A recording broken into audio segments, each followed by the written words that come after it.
ನೋಡಿ ನಾಯಿ ಕಚ್ಚಿರೋದು ಹೆಂಗೆ ಗೊತ್ತಾಗಿದೆ ಅಂದರೆ ಎಷ್ಟು ಒಂದು 7-8 ಹಲ್ಲೇನೋ ಅದೇ ಥರ ಬಿದ್ದುಬಿಟ್ಟಿದೆ ಎಲ್ಲ ಕಿತ್ಕೊಂಡು. ನೋಡಿ ಈಗ ಹೋಗಿ ಗೌರ್ಮೆಂಟ್ ಹಾಸ್ಪಿಟ್ಲಲ್ಲಿ ಹೋಗಿ ಅದಕ್ಕೆ ಅಂತ ಇಂಜೆಕ್ಷನ್ ತೊಗೊಂಡು ಬರ್ತಾಯಿದ್ದೀನಿ. ನೋಡಿ ಗೈಸ್, ಈಗ ನೋಡಿದ್ರಲ್ಲ ನಾಯಿ ಕಚ್ಚಿದ್ದು, 2 ರಸ್ತೆಯಲ್ಲಿ ಜಗಳ ಆಡ್ತಿದ್ವು. ಅದರಲ್ಲಿ ಸಡನ್ನಾಗಿ ಒಂದು ನಾಯಿ ನನ್ನ ಗಾಡಿಗೆ ಅಡ್ಡ ಬಂತು ಅಂತೇಳಿ ಗುದ್ದಿದ್ದಾಯಿತು. ಅಷ್ಟರಲ್ಲಿ ಪಕ್ಕದಲ್ಲಿದ್ದಿದ್ದು ನಾಯಿ ಕರೆಕ್ಟಾಗಿ ಬಾಯಿ ಹಾಕೇ ಬಿಡ್ತು. ನೋಡಿ ಹೆಂಗಾಗಿದೆ ಅಂತ.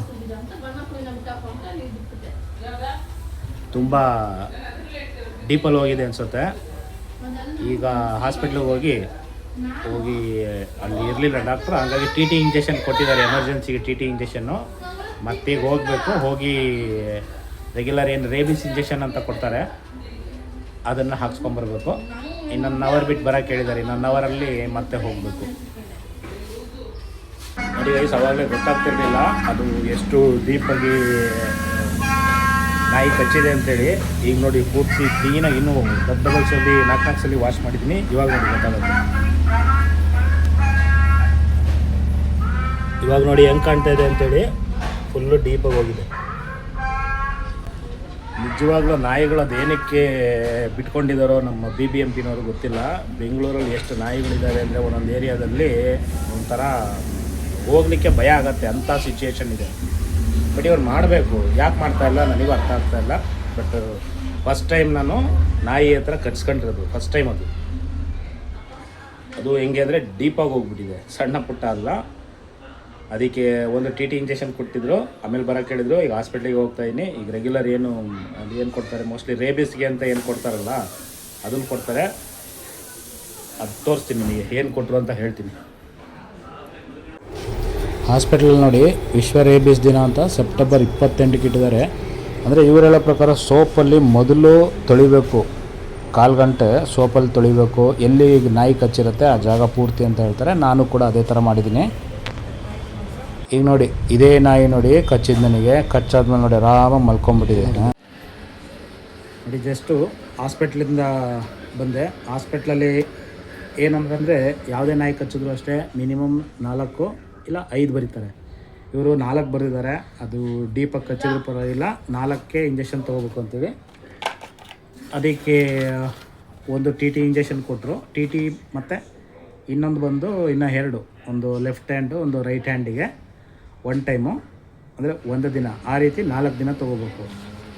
ಇನ್ನು ನೆಕ್ಸ್ಟ್ ಬಂದು 3 ಡೇಸ್ ಬಿಟ್ಟು, ಮತ್ತು ಅದು ಬಿಟ್ಟು ಇನ್ನು 3 ಡೇಸ್ ಬಿಟ್ಟು, ಅದು ಬಿಟ್ಟು 21 ಡೇಸ್ ಬಿಟ್ಟು, ಒಟ್ಟು ಟೋಟಲು 4 12 ಒಂದು 13 ಇಂಜೆಕ್ಷನ್ ತೊಗೋಬೇಕು ಕೈಗೆ. ಇದೇನಾಯಿತು ಅಂತ ಹೇಳ್ತೀನಿ ನೋಡಿ. ಬೆಳಗ್ಗೆನೇ ಎದ್ದು ಅಲ್ಲಿ ನಮ್ಮ ಶಾಪ್ ಹತ್ರ ಹೋಗ್ತಾಯಿದ್ದೆ. ಆಲ್ಮೋಸ್ಟ್ ಒಂದು 7:30 ಡೇ ಟೈಮಲ್ಲಿ 2 ನಾಯಿಗಳು ಜಗಳ ಆಡ್ತಾಯಿದ್ವು ಪಕ್ಕದಲ್ಲಿ, ಆ ಕಡೆ ಈ ಕಡೆ. ಸಡನ್ನಾಗಿ ಅದರಲ್ಲಿ ಒಂದು ನಾಯಿ ಏನಾಯಿತು, ನನ್ನ ಬೈಕಿಗೆ ಅಡ್ಡ ಬಂತು. ಹೋಗ್ತಾಯಿದ್ದು ಫುಲ್ಲು ಸ್ಲೋ ಹೋಗ್ತಾಯಿದ್ದೀನಿ, ಬಟ್ ಆದರೂ ಬೈಕಿಗೆ ಅಡ್ಡ ಬಂದ್ಬಿಡ್ತು. ಕಂಟ್ರೋಲ್ ಮಾಡೋಕ್ಕಾಗ್ದಲೇ ಅದಕ್ಕೆ ಮೇಲೆ ಹೋಯಿತು. ಸಡನ್ನಾಗಿ ಬಂತು. ನಾಯಿಗಳು ಗೊತ್ತಿರುತ್ತೆ ನಿಮಗೆ, ಯಾರೋ ಕಚ್ಚಿಸ್ಕೊಂಡವ್ರಿಗೆ ಅನುಭವ ಆಗಿರುತ್ತೆ. ಸಡನ್ನಾಗಿ ಅಡ್ಡ ಬಂದುಬಿಡುತ್ತೆ, ಸಡನ್. ಅದಕ್ಕೆ ಹೋಗಿದ್ದು ನೋಡಿ, ಪಕ್ಕದಲ್ಲಿದ್ದಿದ್ದು ಇನ್ನೊಂದು ನಾಯಿ. ನಾನು ಬಿದ್ದು ಇನ್ನೇನು ಎತ್ತುತ್ತಾ ಇದ್ದೀನಿ, ಸಡನ್ನಾಗಿ ಕಾಲಿಗೆ ಬಾಯಿ ಆಗ್ತು. ಯಾವ ಕಾಲು ಇಲ್ಲಿದೆ ನೋಡಿ, ಅದೇ ಕಾಲಿಗೆ. ಆ ಹಿಂದೆ ಏನು ಗಾಯ ಆಗಿತ್ತು ನೋಡಿರ್ತೀರಲ್ಲ, ಅದೇ ಡೀಪಾಗಿ ಇಳಿದ್ಬಿಡ್ತು. ಏನು ಮಾಡೋಕ್ಕಾಗಲ್ಲ ನಾಯಿಗಳನ್ನು. ಅದಾದಮೇಲೆ ಮತ್ತೆ ಓಡಾಗ್ಬಿಡ್ತು ಅಷ್ಟಕ್ಕೆ. ಅದು ರೆಗ್ಯುಲರು ನಮ್ಮ ಅಂಗಡಿ ಎದುರುಗಡೆನೇ ಆ ರಸ್ತೆಯಲ್ಲೇ ಇರೋವಂಥ ನಾಯಿ. ಆದರೂ ಕೂಡ ಇನ್ನೊಂದು ನಾಯಿಗೇನೋ ಆಗ್ಬಿಡ್ತು ಅಂತೇಳಿ ಹೆದರ್ಕೊಂಡು ಅಟ್ಯಾಕ್ ಮಾಡಿಬಿಡ್ತು. ನಾಯಿಗಳು ಅಟ್ಯಾಕ್ ಮಾಡೋದು ಗೊತ್ತಿರ್ತಾರೆ, ಫ್ರಾಕ್ಷನ್ ಆಫ್ ಸೆಕೆಂಡಲ್ಲಿ ಬಾಯಿ ಹಾಕ್ಬಿಡ್ತವೆ. ಅದು ಹಿಂದಿಂದ ಹಾಕ್ತವೆ ಜಾಸ್ತಿ, ಮುಂದ್ಗಡೆಯಿಂದ ಹಾಕೋದು ಕಮ್ಮಿ, ಹಿಂದಿಂದ ಹಾಕೋದೇ ಜಾಸ್ತಿ ಇರುತ್ತೆ. ಕಾಲಿಗೆ ಹಾಕ್ತವೆ, ಬೇರೆ ಎಲ್ಲೂ ಹಾಕೋಲ್ಲ. ಇನ್ನು ಸಿಗೋದೇ ಕಾಲಿಗೆ ಹಾಕ್ಬಿಡ್ತು. ಬೇರೆ ಏನು ಮಾಡೋಕ್ಕಾಗಿಲ್ಲ. ಸಡನ್ನಾಗಿ ನಾನೇನು ಮಾಡಿದೆ, ಮತ್ತು ಸೋಪನ್ನು ತೊಗೊಂಡು ಎಷ್ಟು ಸುಮಾರು ಸಲ ವಾಶ್ ಮಾಡಿಬಿಟ್ಟೆ. ಒಂದು 7-8 ಸಲ ಮೇಲೆ ವಾಶ್ ಮಾಡಿರ್ತದೆ. ಸೋಪಲ್ಲಿ ಫಸ್ಟ್ ವಾಶ್ ಮಾಡಬೇಕು, ಅದು ಏನಾರ ಇದ್ದರೆ ಪ್ರಾಬ್ಲಮ್ ಆಗಬಾರ್ದು ಅಂತೇಳಿ.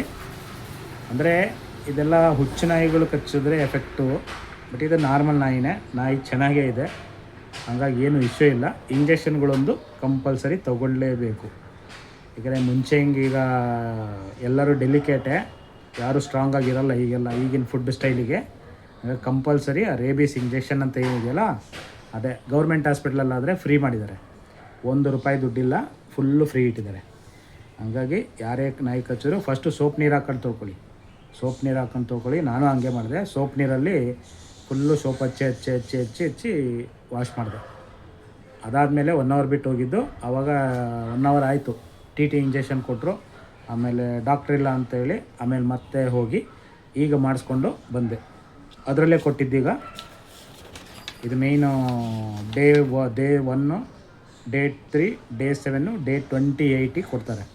ಅಂದರೆ ಇದು ಕೋರ್ಸ್ ಇರುತ್ತೆ, ಇದು ಕೋರ್ಸು. ಈ ಕೋರ್ಸಲ್ಲೇ ಅದು ತೊಗೋಬೇಕು, ಆವಾಗ ಎಫೆಕ್ಟ್ ಆಗಲ್ಲ ಅಂತೇಳಿ ಆ ಕೋರ್ಸ್ ಪ್ರಕಾರನೇ ಕೊಡ್ತಾರೆ. ಕೈಗೆ ಕೊಡ್ತಾರೆ, ಬೇರೆ ಇನ್ನೇನಿಲ್ಲ. ಕೊಕ್ಕಳು ಕೊಡ್ತಾಯಿದ್ರು ಮುಂಚೆ ಎಲ್ಲ, ಇದು ಹೊಟ್ಟೆ ಹತ್ರ. ಈಗ ಹಂಗಿಲ್ಲ ನೋಡಿ, ಈಗಲೂ ನಾಯಿ ಹೋಗುತ್ತೈತೆ ನಮ್ಮ ಮನೆ ಹತ್ರನೂ ನಾಯಿಗಳು. ಅದೇನು ಗೌರ್ಮೆಂಟಿಂದ ಏನು ಮಾಡ್ತಾರೋ ಗೊತ್ತಿಲ್ಲ.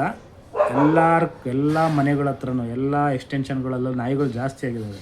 ಅದೇನಕ್ಕೆ ಅಷ್ಟು ನಾಯಿಗಳು ಬೀದಿಲಿ ಬಿಟ್ಟಿದ್ರೋ ಅರ್ಥ ಆಗ್ತಿಲ್ಲ, ಅಥವಾ ಯಾರು ಕಂಪ್ಲೇಂಟ್ ಮಾಡ್ತಿಲ್ಲೋ ಏನೋ ಅರ್ಥ ಆಗ್ತಿಲ್ಲ. ಎಷ್ಟು ಜನ ಈ ರೀತಿ ನಾಯಿಗಳ ಹತ್ರ ಏನೇನೋ ಕಚ್ಚಿಸ್ಕೊಂಡು ಒದ್ದಾಡ್ತಾ ಇರ್ತಾರೆ.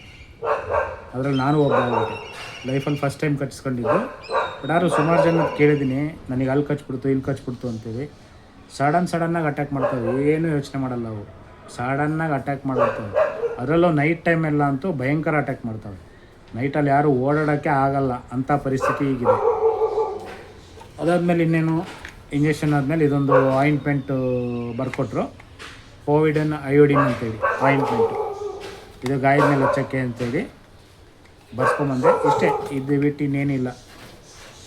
ಅದಕ್ಕೆ ಧೂಳೋಗ್ದಿಲ್ದಂಗೆ ಒಂದು 2 ದಿನ 4 ದಿನ ಮೇಂಟೈನ್ ಮಾಡಬೇಕು. ರೇಬೀಸ್ ಇಂಜೆಕ್ಷನ್ ಇದು, ರೇಬೀಸ್ ಬರಬಾರ್ದು ಅನ್ನೋ ಉದ್ದೇಶಕ್ಕೆ ಪ್ರೊಟೆಕ್ಷನಿಗೋಸ್ಕರ ಕೊಡುವಂಥದ್ದು. ಇದೊಂಥರ ಮ್ಯಾಂಡೇಟ್ರಿ ಆಗಿಬಿಟ್ಟಿದೆ. ನಾಯಿ ಎಲ್ಲೇ ಕಚ್ಚಿದ್ರು. ಮತ್ತು ಇನ್ನೊಂದು ಮೇಯ್ನ್ ಏನಪ್ಪ ಅಂದರೆ ಗೌರ್ಮೆಂಟ್ ಹಾಸ್ಪಿಟ್ಲ್ಗಳಲ್ಲಿ ಫ್ರೀ ಮಾಡಿದ್ದಾರೆ. ಪ್ರೈವೇಟ್ ಹಾಸ್ಪಿಟ್ಲಲ್ಲಾದರೆ 800-900 ಏನೋ ತೊಗೋಬೋದು. ಗೌರ್ಮೆಂಟ್ ಹಾಸ್ಪಿಟ್ಲ್ ಅದರಿಂದ ಫ್ರೀ ಇದೆ. ಈಗ ತೋರಿಸ್ತೀನಿ ನೋಡಿ ನಾಯಿ ಯಾವುದು ಅಂತೇಳಿ. ಇದೇ ಮಲ್ಕೊಂಡಿದ್ದ ನಾಯಿಯಲ್ಲಿ ಈಗ ಆರಾಮಾಗಿ ಮಲ್ಕೊಂಡಿದ್ದೆ. ನನಗೆ ಕಚ್ಚಾದ್ಮೇಲೆ ಇಲ್ಲಿ ಅದೇ ಬೊಗಳ್ತಾಯಿದ್ದು ನೋಡಿ. ಎಲ್ಲ ಏರಿಯಾಗಳಲ್ಲೂ ನಾಯಿ ಆಗಿಬಿಟ್ಟಿದೆ. ದಯವಿಟ್ಟು ಗೌರ್ಮೆಂಟಿಂದ BBMP ಮುನ್ಸಿಪಾಲ್ಟಿಗಳಿಂದ ಅವನ್ನು ಕಂಟ್ರೋಲ್ ಮಾಡಿ.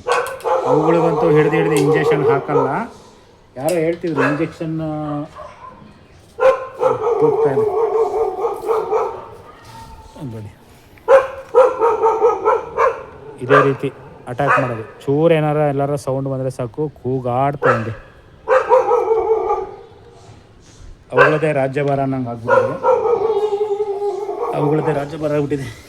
ಏನು ಮಾಡೋಂಗಿಲ್ಲ. ಈಗ ನಮ್ಮ ಪರಿಸ್ಥಿತಿ ನೋಡಿ, ಕಾಲಿಗೆ ಸುತ್ತಕೊಂಡು ಇರೋದಾಗಿದೆ. ಓಕೆ,